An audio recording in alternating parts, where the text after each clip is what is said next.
বন্ধুরা, এই মুহূর্তে আমাদের ডেটাবেস রেডি। 22শে জুন বাজেটের আগে পৌঁছে দিতে হবে মুখ্যমন্ত্রীর কানে। এই মুহূর্তে যৌথ মঞ্চের পক্ষ থেকে, সংগ্রামী যৌথ মঞ্চের পক্ষ থেকে বার্তা গিয়েছে মুখ্যমন্ত্রীর দরবারে। হাই ফ্রেন্ডস, ওয়েলকাম টু বাংলায় সেরা ইউটিউব চ্যানেল। এই মুহূর্তে আপনাদের সাহায্যার্থে, আপনাদের মঙ্গল যাতে হয় সেই কারণে ডেটাবেস রেডি করা হলো। আপনারা সকলেই জানেন, সংগ্রামী যৌথ মঞ্চের মাধ্যমে অস্থায়ী কর্মীদের কথা তুলে ধরেছিলেন সেই সংগ্রামী যৌথ মঞ্চের যিনি প্রেসিডেন্ট, তিনি কিন্তু তুলে ধরেছিলেন মুখ্যমন্ত্রীর দরবারে। আবার আপনারা দেখবেন সরকার নিচে থেকে বিভিন্ন দপ্তরের কর্মীদের ডেটাবেস চাইছে, তারা কত বছর ধরে কাজ করছে, কেমন বেতন দেওয়া হয়, সঠিক সময়ে বেতন পায় কিনা, এই সব বিষয়ে সরকার নিজে থেকে ডেটাবেস তৈরি করছে। আবার আপনারা এটাও দেখবেন, আদালত এই মুহূর্তে অস্থায়ী কর্মীদের স্থায়ীকরণের ক্ষেত্রে বিশেষ কিছু নির্দেশ দিচ্ছে। তো সব কিছু একত্র করে ওয়েস্ট বেঙ্গলে প্রতিটি পোস্টের কন্ট্রাকচুয়াল কর্মীদের নিয়ে আমি এই মুহূর্তে একটি লিস্ট তৈরি করেছি এবং সেই লিস্ট আপনাদের দ্বারাই পৌঁছে যাবে মুখ্যমন্ত্রীর কাছে। তাই এই ভিডিওটি অবশ্যই শেয়ার করবেন। কেন শেয়ার করতে বলছি, ভিডিওটি শেষ পর্যন্ত দেখলে আপনারা আরও বুঝতে পারবেন। তো ভিডিওটি অবশ্যই শেষ পর্যন্ত দেখুন। আমাদের ডেটাবেস এই মুহূর্তে রেডি মুখ্যমন্ত্রীর কাছে যাওয়ার জন্য, কারণ মুখ্যমন্ত্রীর কানে এই বিষয়গুলি পৌঁছে দেওয়া জরুরি হবে। কারণ এই মুহূর্তে এমন বেশ কিছু পোস্ট আছে যেগুলি সম্পর্কে হয়তো মুখ্যমন্ত্রী নিজেই অবগত নন, কিন্তু আপনাদের একজনেরও কথা যেন না মিস হয়, সেই কারণে আমরা এই মুহূর্তে ডেটাবেস তৈরি করেছি, লিস্ট তৈরি করেছি কন্ট্রাকচুয়াল কর্মীদের। ভিডিওটি সম্পূর্ণ দেখুন, খুবই ইন্টারেস্টিং হতে চলেছে এবং ভিডিওর শেষে এই ভিডিওর গুরুত্ব আপনি নিজেই বুঝতে পারবেন।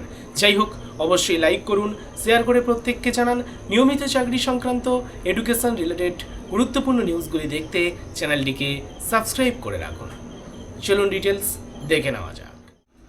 বন্ধুরা, এই মুহূর্তে আপনারা সকলেই জেনে গিয়েছেন, নির্মল সাথী বা নির্মল বন্ধুদের অলরেডি তাদের কাজের ভিত্তিতে 200 টাকা করে পারিশ্রমিক বৃদ্ধির কথা জানিয়েছিলেন অগ্নিমিত্রা পাল মহাশয়া আগামীকাল, যার ভিডিও অলরেডি আমরা আপলোড করে দিয়েছি। ডেসক্রিপশন বক্সে লিঙ্ক আছে, অগ্নিমিত্রা পালের সেই ঘোষণা আপনারা শুনে নিতে পারেন।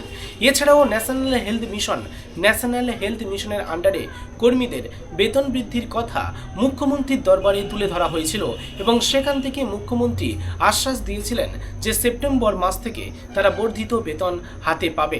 এমনও একটি ভিডিও আমরা সোশ্যাল মিডিয়ার মারফত পেয়েছিলাম, সেই ভিডিওর লিঙ্কও আছে ডেসক্রিপশন বক্সে। এই থাম্বনেইল অনুযায়ী ডিটেলস তথ্য দেখে নিতে পারেন।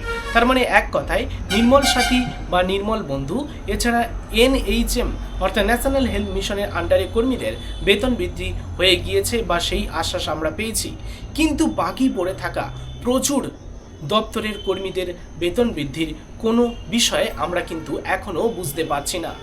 কিন্তু সরকার প্রতিটি দপ্তরের কাছ থেকে ডেটাবেস চেয়েছে। সেখানে আমরা যে বিষয়টি তুলে ধরব, এই মুহূর্তে পড়ে থাকা অন্যান্য দপ্তরের কন্ট্রাকচুয়াল কর্মীদের আদালতের নির্দেশ মেনে যেন তাদের পেনশনের ব্যবস্থা করা হয়, তাদের স্থায়ীকরণের ব্যবস্থা করা হয় এবং বেতন বৃদ্ধির দাবিতে আমরা এই মুহূর্তে প্রকাশ করেছি লিস্ট। হ্যাঁ, এই মুহূর্তে আমার কাছে একটি ডেটাবেস রেডি আছে, কোন কোন পোস্টে বর্তমানে কন্ট্রাকচুয়াল কর্মীরা আমাদের এই রাজ্যে কাজ করছে তার দিকে আমরা এক নজরে খেয়াল করব। তো দেখুন, এখানে আমাদের এই রাজ্যে এই মুহূর্তে কর্মবন্ধু পোস্টে কাজ করে থাকেন, বিভিন্ন দপ্তরে কর্মবন্ধু পোস্টে কর্মীরা কাজ করে থাকেন। এছাড়াও আছে বনসহায়ক। আপনারা সকলেই জানবেন, বন দপ্তরে নিয়োগের ক্ষেত্রে বেশ কিছু বছর আগে বিগত সরকারের আমলে কিন্তু বনসহায়ক কর্মী নিয়োগ করা হয়েছিল। এছাড়া আপনারা জানবেন VRP অর্থাৎ ভিলেজ রিসার্চ পারসন। এই VRP কর্মীরাও কিন্তু তাদের যথাযথ কাজের দাবিতে বিভিন্ন সময় তারা আন্দোলন করে এসেছিল বিগত সরকারের সময়ে। তো সেই বিষয়টাও আমরা উল্লেখ করেছি এই ভিডিওটির মাধ্যমে। এছাড়া সিভিক ভলান্টিয়ারের কথা তো আপনারা সকলেই জানেন, রাজ্যে সবথেকে বেশি সংখ্যক এই কর্মীরা আছে, প্রশাসনের আন্ডারে কাজ করে থাকে। নেক্সট, আশাকর্মী, ICDS কর্মী, এরা কিন্তু NHM অর্থাৎ ন্যাশনাল হেলথ মিশনের আন্ডারে পড়ছে। সেন্ট্রাল গভর্নমেন্টের প্রজেক্টের আন্ডারে কাজ করে এদের বেতন বৃদ্ধির আশঙ্কা বা এদের বেতন বৃদ্ধির সম্ভাবনাটা বেশি থাকছে এইবারের বাজেটে।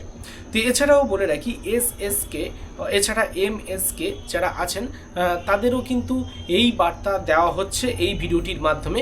এছাড়া আমার এই লিস্টে আছে বিএসকে বাংলা সহায়তা কেন্দ্রে কর্মীদের, বাংলা সহায়তা কর্মীদের কিন্তু এই মুহূর্তে ডেটাবেস চেয়ে পাঠিয়েছে, আমি সেটা নিয়ে ভিডিও করে দিয়েছিলাম। আপনারা যারা এই চ্যানেলে যুক্ত তারা সেই ভিডিওটা অবশ্যই দেখেছেন যে এবারে প্রথমে কিন্তু বিএসকে বাংলা সহায়তা কেন্দ্র কোথায় কেমনভাবে কর্মীদের নিয়োগ করা হয়, তো সেই বিষয়টা তাদের বর্তমানে বেতন কেমন দেওয়া হয়, তাদের আদৌ বর্তমানে প্রয়োজন আছে কিনা এই বিষয়টা নিয়ে ডেটাবেস কিন্তু চেয়েছিল সরকার।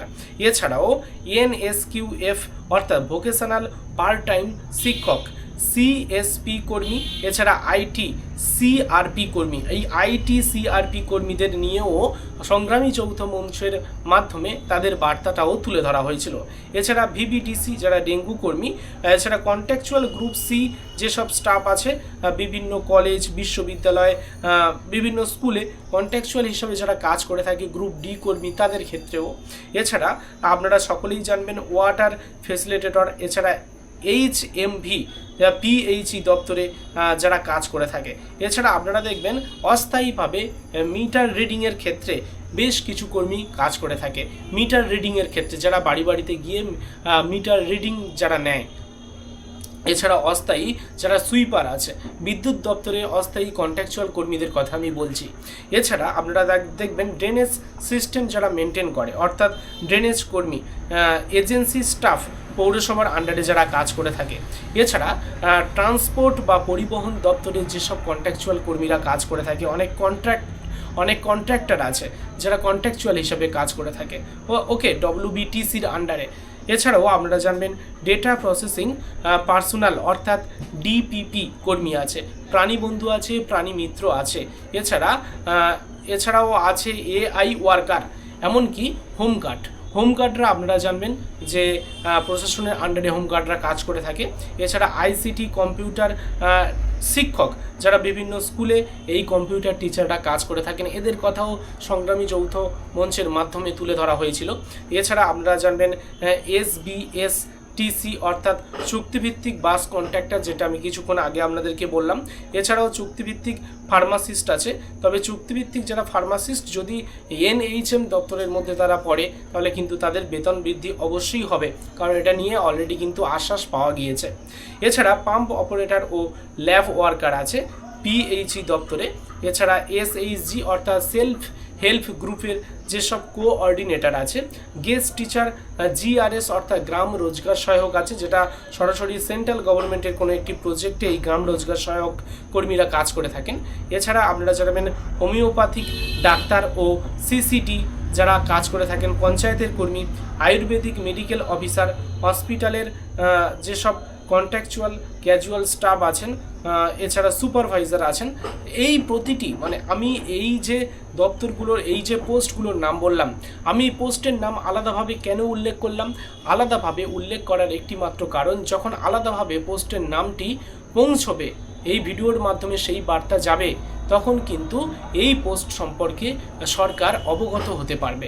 সেই কারণে আলাদাভাবে ভিডিওর মাধ্যমে তুলে ধরলাম, কারণ আপনারা কমেন্ট করেন আপনাদের পোস্টের নাম জানিয়ে, সেই কারণে আমার দায়িত্ব আপনাদের পোস্ট ভিডিওর মাধ্যমে তুলে ধরা। আপনারা এই ভিডিওটি একটিবার শেয়ার করবেন। হ্যাঁ, 22 তারিখে বাজেট, তার আগে এই ভিডিওটি অবশ্যই শেয়ার করবেন, কারণ এই ভিডিওটির মাধ্যমে এটাই বলার কথা যে আদালতের নির্দেশ মেনে যদি যাদের 10 থেকে 15 বছর তাদের চাকরি কমপ্লিট হয়ে যায়, সঠিকভাবে যদি তাদের নিয়োগ করা হয়, আদালতের নির্দেশ যেটা বলছে সঠিকভাবে যদি তাদের নিয়োগ করা হয় এবং এই পোস্টে কন্টিনিউ যদি রিক্রুটমেন্ট থাকে, এই পোস্টটা যদি বর্তমানে চালু থাকে, তাহলে কিন্তু তাদের পার্মানেন্ট করা যেতে পারে। আদালতের নির্দেশ অনুযায়ী এটাই জানা যাচ্ছে। তো সেই বিষয়টি জাস্ট তুলে ধরা। এছাড়াও আদালতের নির্দেশ এমনটা আছে, কিছু নিয়ম ফলো করে বেশ কিছু কন্ট্রাকচুয়াল কর্মীদের কিন্তু পেনশন দেওয়া যেতে পারে, যাতে তাদের পরবর্তী সময়ে পেনশনের ব্যবস্থা করা হয়, সেই বিষয়টাও এই ভিডিওটির মাধ্যমে তুলে ধরা। আপনার একটি শেয়ারের মাধ্যমে আপনার পোস্টের নাম সরকারের কাছে পৌঁছে যাওয়া। এই ভিডিওটি প্রচুর পরিমাণে শেয়ার করুন এবং পরবর্তী সংগ্রামী যৌথ মঞ্চের কোনো অনুষ্ঠান, কোনো বৈঠক, কোনো বার্তা যদি আসে আপনারা কিন্তু পেয়ে যাবেন আমাদের টেলিগ্রাম গ্রুপের লিঙ্ক থাকবে ডেসক্রিপশন বক্সে থাকা লিঙ্কে ক্লিক করে টেলিগ্রামে যুক্ত হন এবং সেখান থেকে আপনারা পরবর্তী সংগ্রামী যৌথ মঞ্চের সব কিছু আপডেট প্রতিনিয়ত পাবেন এবং কন্ট্রাকচুয়াল স্টাফদের পদোন্নতি, স্থায়ীকরণ, বেতন বৃদ্ধি সংক্রান্ত আপডেট দেওয়া হবে। সাথে সাথে এই ভিডিওটি প্রচুর পরিমাণে শেয়ার করুন। এই ভিডিওটি আপনারা এতটাই শেয়ার করুন যাতে সরকারের কান পর্যন্ত ভিডিওটি পৌঁছে যায় এবং যেহেতু এই ভিডিওর মাধ্যমে প্রতিটি পোস্টের নাম আলাদাভাবে উল্লেখ করা হয়েছে, তাই এই মুহূর্তে যেসব পোস্টের বেতন এখনও বৃদ্ধি হয়নি যেন সরকার তাদের বেতন বৃদ্ধি করে, এই আবেদন জানিয়ে এই ভিডিওটি এখানেই শেষ করলাম। ধন্যবাদ।